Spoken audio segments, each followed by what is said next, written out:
ಎಲ್ಲರಿಗೂ ನಮಸ್ಕಾರ ವೀಕ್ಷಕರೇ. ಇದೇ ಒಂದು ಸೆಪ್ಟೆಂಬರ್ 18ನೇ ತಾರೀಕು ಈ ಒಂದು ವರ್ಷದ ಕೊನೆಯ ಚಂದ್ರಗ್ರಹಣ ಹಾಗೂ ಹುಣ್ಣಿಮೆ ಇರುವುದರಿಂದ ಈ ಕೆಲವೊಂದು ರಾಶಿಯವರಿಗೆ ಭಾರಿ ಅದೃಷ್ಟ ಹಾಗೂ ಸೋಲು ಎನ್ನುವುದೇ ಇರುವುದಿಲ್ಲ. ವರ್ಷದ ಎಲ್ಲಕ್ಕಿಂತ ದೊಡ್ಡ ಚಂದ್ರಗ್ರಹಣ ಈ ಒಂದು ಸೆಪ್ಟೆಂಬರ್ 18ನೇ ತಾರೀಕಿನಂದು ನಡೆಯುತ್ತಿರುವುದರಿಂದ ಈ ಕೆಲವೊಂದು ರಾಶಿಯವರು ಕೋಟ್ಯಾಧಿಪತಿಗಳಾಗುವುದನ್ನು ದೇವರಿಂದ ಕಾಡ ತಪ್ಪಿಸಲು ಸಾಧ್ಯವಿಲ್ಲ. ಹಾಗಾದರೆ ಅಂತಹ ಅದೃಷ್ಟವಂತ ರಾಶಿಗಳು ಯಾವುವು, ಹಾಗೆ ಅವುಗಳಿಗೆ ಯಾವೆಲ್ಲ ರೀತಿಯ ಲಾಭಗಳು ದೊರೆಯುತ್ತದೆ ಎಂದು ತಿಳಿದುಕೊಳ್ಳೋಣ. ಅದಕ್ಕೂ ಮುನ್ನ ನೀವು ಕೂಡ ಶನಿದೇವ ಹಾಗೂ ಆಂಜನೇಯ ಸ್ವಾಮಿಯ ಭಕ್ತರಾಗಿದ್ದಲ್ಲಿ ಈ ವಿಡಿಯೋಗೆ ಒಂದು ಲೈಕ್ ಕೊಟ್ಟು ತಪ್ಪದೆ ನಮ್ಮ ಚಾನಲ್ನ ಸಬ್ಸ್ಕ್ರೈಬ್ ಮಾಡಿ, ಹಾಗೆ ಪಕ್ಕದಲ್ಲಿ ಇರುವಂಥ ಬೆಲ್ ಐಕನ್ನ ಪ್ರೆಸ್ ಮಾಡಿ. ಶ್ರೀ ಅಷ್ಟಮಂಗಳ ಜ್ಯೋತಿಷ್ಯ ಪೀಠ ಪಂಡಿತ್ ಶ್ರೀ ಸುದರ್ಶನ್ ಜೋಶಿ ನಿಮ್ಮ ಜೀವನದ ಸಮಸ್ಯೆಗಳಾದ ವಿದ್ಯಾಭ್ಯಾಸದಲ್ಲಿ ತೊಂದರೆ, ಆರೋಗ್ಯ ಸಮಸ್ಯೆ, ಹಣಕಾಸಿನಲ್ಲಿ ತೊಂದರೆ, ಅತ್ತೆ ಸೊಸೆ ಕಿರಿಕಿರಿ, ಶತ್ರುನಾಶ, ಪ್ರೀತಿಯಲ್ಲಿ ನಂಬಿ ಮೋಸ, ಮಾಟ ಮಂತ್ರದಲ್ಲಿ ತೊಂದರೆ, ಸ್ತ್ರೀ ಪುರುಷ ವಶೀಕರಣ, ಕೋರ್ಟ್ ಕೇಸ್, ಇನ್ನು ನಿಮ್ಮ ಜೀವನದ ಅನೇಕ ಗುಪ್ತ ಸಮಸ್ಯೆಗಳಿಗೆ ಎಲ್ಲಿದೆ ಶಾಶ್ವತ ಪರಿಹಾರ. ಕೇವಲ ಒಂದೇ ದಿನದಲ್ಲಿ ಪರಿಹಾರ ಶತಸಿದ್ಧ. ಈಗಲೇ ಕರೆ ಮಾಡಿ ಮೊಬೈಲ್ ನಂಬರ್ 9591430662.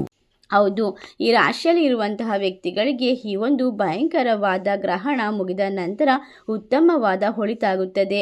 ಇವರಿಗೆ ಇರುವಂತಹ ದುರಾದೃಷ್ಟಗಳು ದೂರವಾಗುತ್ತದೆ, ಅದೃಷ್ಟವನ್ನು ಬರಮಾಡಿಕೊಳ್ಳುತ್ತಾರೆ. ಭಿಕ್ಷುಕನು ಕೂಡ ಕೋಟ್ಯಾಧಿಪತಿ ಆಗುವಂತಹ ಅತ್ಯುತ್ತಮವಾದ ಸಮಯ ಪ್ರಾರಂಭವಾಗುತ್ತದೆ.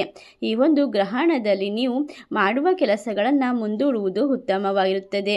ಈ ಒಂದು ಗ್ರಹಣಗಳು ಮುಗಿದ ಮೇಲೆ ನಿಮ್ಮ ಹಣಕಾಸಿನ ವ್ಯವಹಾರವನ್ನು ಇಟ್ಟುಕೊಳ್ಳುವುದು ಉತ್ತಮ. ಈ ಒಂದು ಗ್ರಹಣ ಮುಗಿದ ನಂತರ ನಿಮ್ಮ ಹಣಕಾಸಿನ ವ್ಯವಹಾರವನ್ನು ಮುಂದುವರಿಸುವುದು ಉತ್ತಮವಾಗಿರುತ್ತದೆ.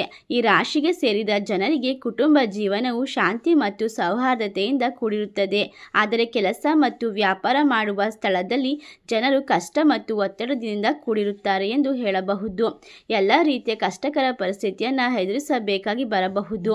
ಈ ಒಂದು ಗ್ರಹಣದ ಸಮಯದಲ್ಲಿ ಆರೋಗ್ಯದ ಬಗ್ಗೆ ಹೆಚ್ಚು ಕಾಳಜಿಯನ್ನು ವಹಿಸಬೇಕು. ಇಲ್ಲದಿದ್ದರೆ ನಿಮ್ಮ ಆರೋಗ್ಯದ ಸ್ಥಿತಿ ಹದಗೆಡಬಹುದು.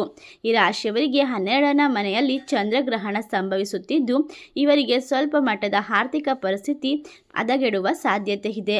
ಸಾಕಷ್ಟು ರೀತಿಯ ಕಷ್ಟವನ್ನು ಪಡಬೇಕಾಗಿ ಬರುತ್ತದೆ.